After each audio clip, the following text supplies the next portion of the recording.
석류입니다. 식물성 단백질을 많이 얻을 수가 있잖아요. 여러 가지 요리를 만들어 먹고 우리 민족과 너무 친숙한 음식이잖아요. 콩 자체, 대두 자체를 요리로 먹을 수가 있고요. 뭐 콩 자반 같은 것도 있을 수 있고, 콩으로 만드는 두부 있잖아요. 두부를 잘 요리를 해서 먹거나, 요즘에는 뭐 아침에 냉장 배송으로 해서 순두부 같은 거 이제 배송으로 오면은 그거 아침에 하나 먹고 나가면 되거든요. 또 하나는 이제 청국장이라든지 같은 거 상당히 좋아요. 요즘에 저는 이제 를 거의 매일 먹는데 새벽 배송으로 받아서 아침에 하나 먹고 나가면 정말 좋습니다.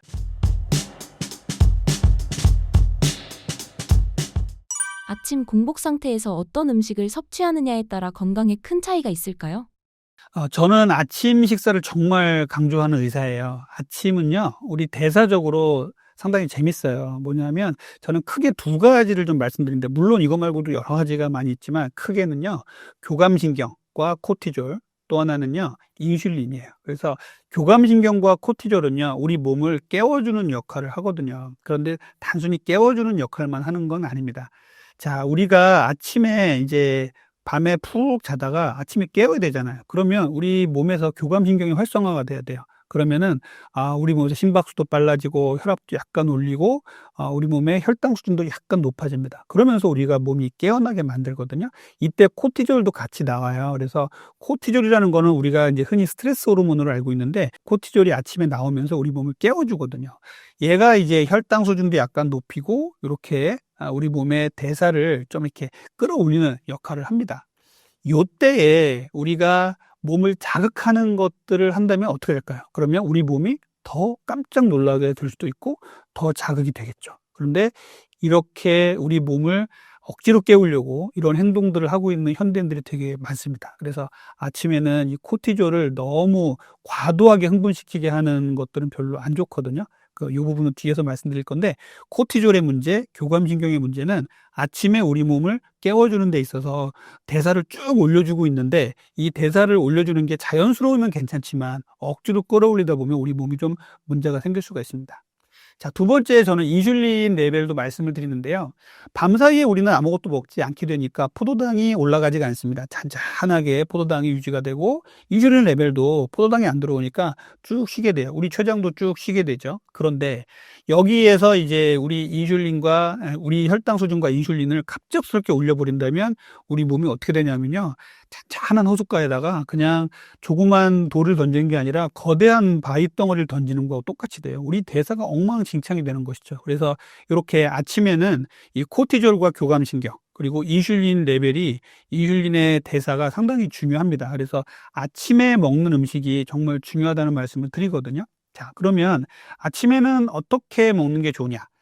우리 몸의 대사를 자연스럽게 깨워주는 음식이 좋겠죠? 또 하나는 인슐린 레벨과, 또 하나는 포도당 레벨을 올리지 않아서 인슐린 레벨을 올리지 않는 이런 음식이 좋은 거예요. 그러다 보니까 아침 식사를 잘 하고 나가면요, 점심 저녁까지도 혈당 수준도 안정적이고 인슐린도 안정적이고 또 마음도 편해지게 됩니다. 우리 그 스트레스 호르몬 같은 것들이 쫙쫙 분비가 되면요, 요동을 치거든요. 그러니까 아침부터 이제 우리 대사가 깜짝 놀래서 하루를 시작하게 되면, 뭐 회사 출근하다가도 뭐 조그만 일에도 운전하다가 화를 내거나 회사에 나가서도 또 화를 내고, 이런 부분들이 계속 반복이 되는 것이죠. 그래서 아침에는 이렇게 혈당을 올리지 않는 음식을 먹는 게 제일 중요해요.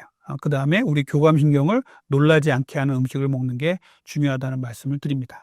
아침 공복에 피해야 할 음식이나 습관이 있다면 어떤 것이 있을까요? 아침에 제가 제일 먹지 말라고 하는 음식 세 가지가 있어요. 뭐냐면은 첫 번째는 커피예요. 우리 현대인들 일어나자마자 커피를 달고 사시는 분들이 계세요. 정말 안 좋습니다.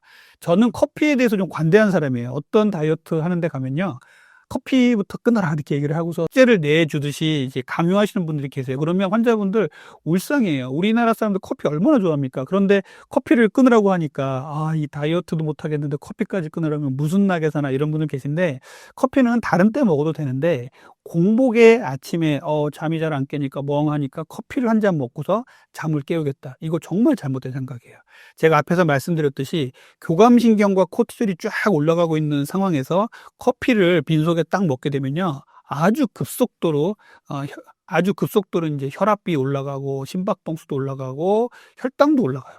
신기하죠? 혈당도 올라간다는 것들은 좀 신기한데 그런 연구들이 있습니다. 그래서 혈당까지도 끌어올려요. 우리 몸이 활동을 해야 되는 상황이 되는 거죠. 우리 몸이 맹수에게 쫓기고 있는 몸이 된다고 생각하시면 돼요.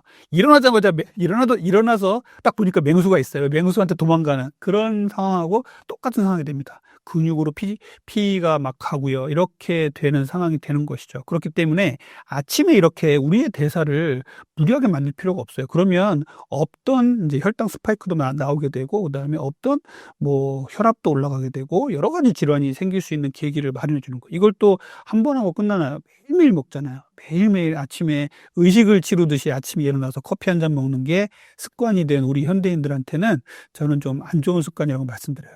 커피는 먹어도 됩니다만 아침에 일어나자마자 먹진 마시고요.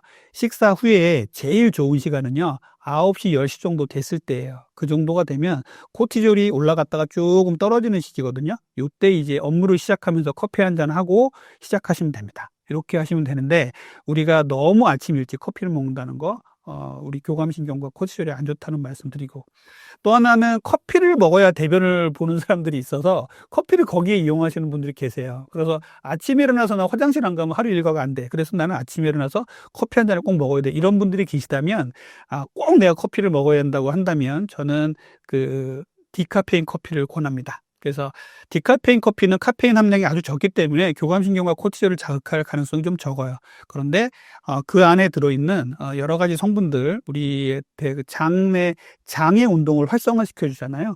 커피 먹으면 우리 배도 아프고 뭐 화장실, 소변, 대변 다 마렵거든요. 이렇게 일부러 만드는 게 커피거든요. 그래서 커피 속에 있는 이 클로로겐산이라는 게 있는데 얘가 디카페인 커피에도 똑같이 들어있어요. 그렇기 때문에 디카페인 커피를 먹어도 화장실은 잘 갈 수 있습니다. 그러니까 안심하시고 아침에는 아주 고카페인의 커피를 먹는 건 좀 피해 주셨으면 좋겠다라는 말씀드립니다. 자, 두 번째는요, 찬물이에요. 우리가 현대인들은 만성적인 탈수에 시달리고 또 밤사이에는 미세하게 탈수에 시달리기 때문에 아침에 일어나자마자 물 한 잔 먹는 거 저는 정말 추천하거든요. 그런데 아침에 내 몸이 비몽사몽이니까 요즘같이 또 더울 때는 그냥 찬물을 또 얼음물을 벌컥벌컥 먹어서 내 몸을 깨우겠다 이런 분들이 계신데 절대 안 돼요. 이렇게 되면요, 우리가 아침에 일어났을 때 혈당 수준과 혈압이 올라가고 심박동도 조금 올라가게 되는데 여기다가 찬물을 이제 얼음물을 우리 몸에 넣게 되면요, 우리 몸이 깜짝 놀라는 거예요. 그러면 혈압도 엄청나게 올라가겠죠. 고혈압이 없던 사람도 고혈압이 생길 수밖에 없는 상황을 만들어 주거든요. 그래서 이렇게 아침에 찬물을 공복에 먹는 것은 정말 저는 바람직하지 않다고 생각하고요. 아침에 일어나면요, 무조건 정수기 정도에서 나오는 물, 미온수 정도를 먹는 게 제일 좋습니다. 그래서 우리 몸의 탈수는 해결해야 되지만 차가운 물은 먹지 않는 게 좋다라는 말씀을 드려요.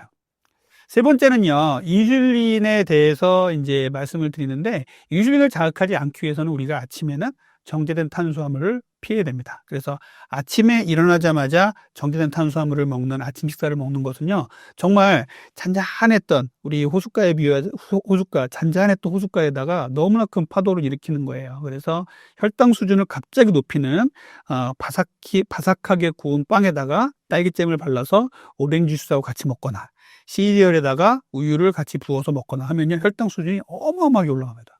정말 내가 정상인이고 혈당에 자신 있다고 생각하는 분들도 그렇게 먹으면 거의 200까지 올라가요. 누구나 다 그렇게 나옵니다. 어마어마하게 올라가서 다들 놀라시는데 이렇게 혈당 수준을 갑자기 올리는 음식을 먹으면 절대 안 돼요. 왜 그러냐면요, 우리가 점심 저녁 때 이런 음식을 먹는 것도 안 좋지만 점심 저녁에 이런 음식을 먹었을 때는요, 혈당이 한 160에서 180 정도밖에 안 올라갈 거예요. 그런데 공복이 오래 지속된 다음에 갑작스럽게 혈당을 올리는 음식을 먹으면요, 그만큼 혈당이 더 많이 올라갑니다. 그래서 이러한 현상이 있기 때문에 혈당 스파이크를 만드는 아주 나쁜 습관이에요. 그래서 아침에 이렇게 고탄수화물 음식을 먹는 거 정말 피하셔야 돼요. 그거를 이제 반대로 하기 위해서는, 고탄수화물을 피하기 위해서는 결국은 우리는 양질의 단백질과 또 양질의 채소 이런 것들을 많이 먹어서 우리 몸의 혈당을 아주 안정적으로 유지하는 게 상당히 중요합니다. 아침에 바삭한 빵에다가 만약에 커피를 한 잔 먹었다고 생각하면 교감신경도 항진시키고 코티졸도 나오게 하면서 인슐린 레벨도 올리게 되는 아주 두 가지를 나쁘게 하는 최악의 음식 조합이라고 저는 생각을 합니다. 실제로 아침 공복에 당뇨나 뱃살 감량에 효과적인 음식이 있을까요? 자, 그러면 아침에 뭘 먹으면 좋겠냐? 도대체 닥터리는 아침에 이렇게 이거 먹지 말라 저거 먹지 말라 뭐 제안을 많이 듣는데 뭘 먹으면 좋겠냐라고 자꾸 저한테 물어보세요. 그래서 첫 번째 제가 권장드리는 것은 달걀이에요. 삶은 달걀. 그리고 뭐 후라이도 좋고요. 이런 달걀들을 많이 먹게 되면요. 풍부한 단백질을 먹을 수가 있잖아요. 그래서 달걀을 최고로 저는 꼽고요. 두 번째는 콩류입니다. 식물성 단백질을 많이 얻을 수가 있잖아요. 우리 콩은요, 여러 가지 요리를 만들어 먹고 우리 민족과 너무 친숙한 음식이잖아요. 콩 자체, 대두 자체를 요리로 먹을 수가 있고요. 뭐 콩 자반 같은 것도 있을 수 있고, 또 하나는 콩으로 만드는 두부 있잖아요. 두부를 잘 요리를 해서 먹거나, 요즘에는 뭐 아침에 냉장 배송으로 해서 순두부 같은 거 이제 배송으로 오면은 그거 아침에 하나 먹고 나가면 되거든요. 또 하나는 이제 청국장이라든지 낫또 같은 거 상당히 좋아요. 요즘에 저는 이제 낫또를 거의 매일 먹는데, 낫또를 이제 새벽 배송으로 받아서 아침에 하나 먹고 나가면 정말 좋습니다. 요즘에 낫또가 뭐 일본 음식이라 조금 꺼려지는 분도 계신다고 얘기를 하는데, 낫또가 국내에서 아주 잘 나와요. 아주 새벽에 아주 발효를 잘 시켜서 나오는데, 얘는 이제 장내 유익균을 증가시키고 또 콩으로부터 얻을 수 있는 단백질도 얻을 수 있기 때문에 상당히 좋고요. 이 낫또가 이 끈끈한 것들 있죠. 이것이 우리 몸에 들어가면 낫토키나제라 그래서 혈전을 예방해주는 역할을 해서 심혈관계를 깨끗하게 만들어줍니다. 그래서 낫또도 정말 추천드리고요. 청국장도 좋아요. 청국장도 드시면 좋고요. 또 이제 두유를 만들 수가 있잖아요. 갈아서 비지도 만들 수가 있고, 그래서 비지국, 그 다음에 두유는 무가당 두유를 만들 수가 있어요. 두유를 만들 때는요, 당 성분을 극도로 억제하면서 만들 수가 있습니다. 이 두유에 들어있는, 콩에도 다 탄수화물이 들어있거든요. 근데 얘들은 주로 저항성 전분이라 해서 우리 몸에 좋은 탄수화물이에요. 그리고 여기다가 이제 설탕을 가하지만 않는다면 아주 고소한, 자체 고소한 콩 그 본연의 맛을 느낄 수 있는 것들이 많이 나와 있거든요. 그래서 탄수화물 함량이 10% 이하짜리는 아주 좋은 것이고, 탄수화물 함량이 5% 이하짜리는 정말 최고라고 치거든요. 이런 것들 드시면 좋아요. 그리고 이제 무가당 그릭 요거트 제가 정말 많이 추천드립니다. 자, 무가당 그릭 요거트는 이제 그리스 연안 지방에서 전통적으로 만들어 먹던 요거트인데, 일반 요거트하고 다른 점은 무엇이냐면은 여러분들 드셔보신 분 아시겠지만 꾸덕꾸덕하죠. 그래서 이 유청이라는 부분, 우유를 오래 내버려 두면 위에 이렇게 맑게 뜨는 부분을 덜어내고 밑에 꾸덕꾸덕한 부분을 다시 한번 가열을 해서 여기다 유산균을 투입해서 만듭니다.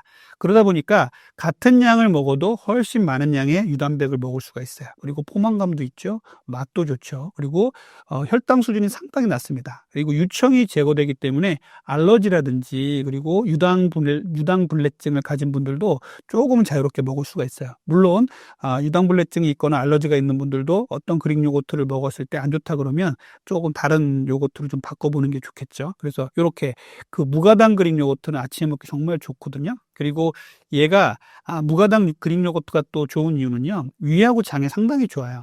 프로스타그란딘이라는 쪽에 작용을 해서 우리 몸의 위 건강을 좋아지게 합니다. 그래서 위를 튼튼하게 만들고요, 또 장에 내려가면 유산균의 먹이가 돼서 우리 몸에 우리 장을 튼튼하게 만들고 비만과 대사에 도움을 주게 됩니다. 그래서 이렇게 위와 장에 도움이 된다는 것도 상당히 큰 장점이에요.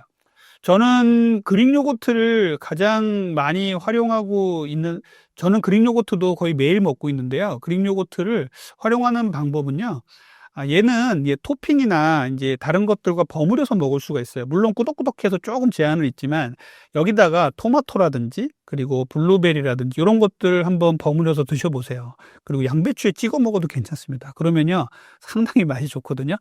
양배추에다가 그릭 요거트를 찍어 먹으면 이상한데라고 생각할 수 있는데, 드셔보시면 좀 생각이 달라질 거예요. 이렇게 해서 같이 이제 토핑이나 이렇게 소스로 이용해서 먹는 것들이 그릭 요거트가 가능하기 때문에 그릭 요거트를 이렇게 이용해 주시면 상당히 좋을 것 같아요. 그리고 네 번째로는 무가당 땅콩 버터도 추천을 드립니다. 땅콩 버터는 꾸덕꾸덕해서 버터라는 이름이 붙었는데 버터가 들어가진 않죠. 그런데 이 땅콩 버터의 특징은 조금만 먹어도 아주 포만감이 많이 생기고요. 이런 땅콩 버터를 먹게 되면 불포화 지방산을 많이 먹게 되기 때문에 심혈관계 건강에 도움이 될 수가 있어요. 그리고 단백질도 많이 먹을 수 있기 때문에 아주 좋습니다. 단 주의하셔야 될 점은 땅콩 버터에는 오메가6라는 게 들어있어요. 그래서 여기 이 땅콩 버터를 너무나 많이 먹게 되면 오히려 살이 찌고 혈관 건강에 좀 안 좋을 수도 있습니다. 오메가3와 오메가6의 비율은요, 현대인들이 너무 많이 이렇게 튀김이나 이런 걸 많이 먹기 때문에 너무 많이 오메가6 쪽이 올라가 있어요. 이거를 밸런스를 잘 맞추는 게 중요한데, WHO에서는 오메가3와 오메가6를 1대4, 그러니까 오메가6가 좀 높긴 하지만 1대4 정도로 맞추라고 돼 있어요. 그 정도로 생각한다면 무가당 땅콩버터 2스푼만 먹고 나머지 음식을 아주 건강하게 먹는다면 좋은 아침 식사가 될 거예요. 그래서 이렇게 무가당 땅콩버터도 추천을 드립니다. 살이 잘 찌는 체질에서 살 안 찌는 체질로 바뀌는데 도움이 되는 아침 루틴이 있다면 무엇인가요? 저는 아침 식사도 중요하게 말씀을 드리지만 아침에 전반적인 식사를 포함한 루틴이 정말 중요하다고 생각해요. 여러분들 운동선수들이 루틴 중요하게 생각하는 거 아시죠? 루틴이 매일매일 이어져 나가면 삶에 불안감이 없어지고 우리 몸도 상당히 안정이 됩니다. 운동선수들도 루틴이 깨지지 않게 정말 노력하잖아요. 그래서 아침에 딱 잠을 자고 일어나면요. 제일 먼저 해야 될 건 뭐냐면요. 화장실에 가셔서 소변만 보시고 속옷을 입고 체중기에 올라가십시오. 그래서 그 체중을 재는 거예요. 그래서 어제 내가 이렇게 먹었는데 오늘은 내 체중은 어떨까 하고 한번 재보시는 게 좋아요. 이렇게 저는 매일매일 재고 있거든요. 그래서 내 몸이 조금 올라갔네. 그러면 조금 더 긴장을 하시고 어제 잘 먹었더니 역시 오늘 좀 빠졌구나. 이렇게 생각할 수 있어요. 그래서 아침에 소변을 보고 빈속으로 아침에 속옷만 입고 올라가서 재는 그 체중. 이 체중이 진짜 나의 체중입니다.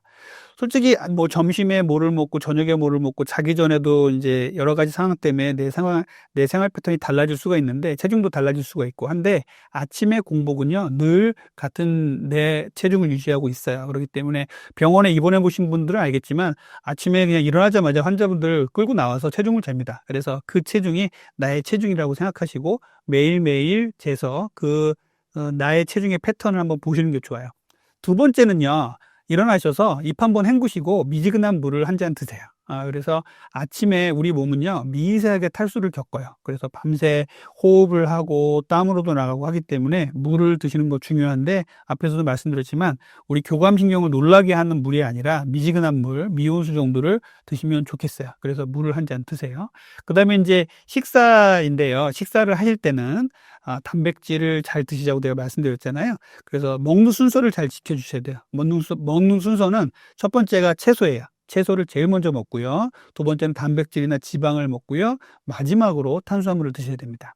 탄수화물은 좀 극도로 좀 조심을 하셔야 돼요. 아침에 혈당 올리는 거 안 좋으니까요. 그래서 만약에 이제 순서대로 따져본다면 아침에 샐러드가 있다. 그러면 아침에 야채를 먹고요. 두 번째 단백질이나 지방. 예를 들어 계란이라든지 뭐 콩놀이라든지 계란이라든지 콩류라든지 이런 것들을 먹게 되겠죠. 마지막에 통곡물 빵을 먹는다든지 이런 식으로 해가지고 이제 식사 순서를 잘 지켜주시는 게 중요합니다. 그리고 제일 중요한 거는 단백질과 야채 위주로 먹는다라고 꼭 생각을 해주세요.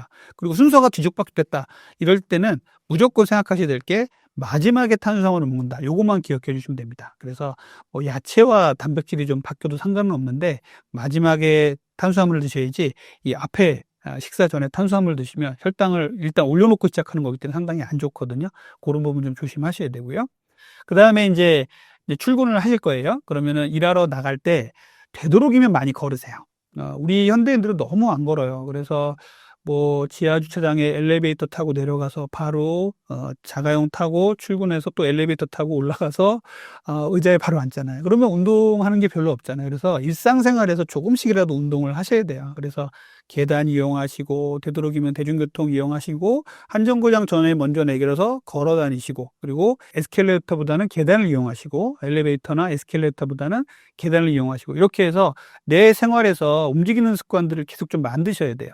이렇게 해서 아침에 이제 출근할 때 이렇게 하시고 시간이 좀 되신다면 되도록이면 햇빛을 많이 보십시오. 그래서 아침에 저는 아침마다 출근해서 되도록이면 햇빛을 보고 좀 걸으려고 하는데요. 다른 운동을 하면 더 좋죠. 그런데 아침에 나가는데 난 운동할 시간도 없고, 그런데 다이어트에 뭐 도움되는 습관이 없을까? 다이어트와 건강에 도움이 되는 습관이 없을까 생각을 하신다면 아침에 햇볕이 떠 있으면요. 햇볕 보고 좀 걸으세요. 우리 현대인들 햇볕을 너무 못 봐요. 햇볕을 보면요. 햇볕에서 합성되는 비타민이 있죠. 비타민 D가 있습니다. 그래서 햇볕을 받으면 비타민 D가 합성이 저절로 돼요. 천연으로 우리가 얻을 수 있는 비타민이기 때문에 잘 이용하시면 좋고요. 햇볕을 쐬셔야 밤에 잠이 잘 옵니다. 햇볕을 쐬지 못하는 현대인들은요, 불면증에 시달릴 수밖에 없어요. 그래서 햇볕을 좀 잘 쐬주시길 바래요. 그래서 아침에 일어나면 제가 말씀드린 이런 루틴을 이렇게 쭈루룩 지켜 나가신다면 좋은 생활 습관이 될 겁니다.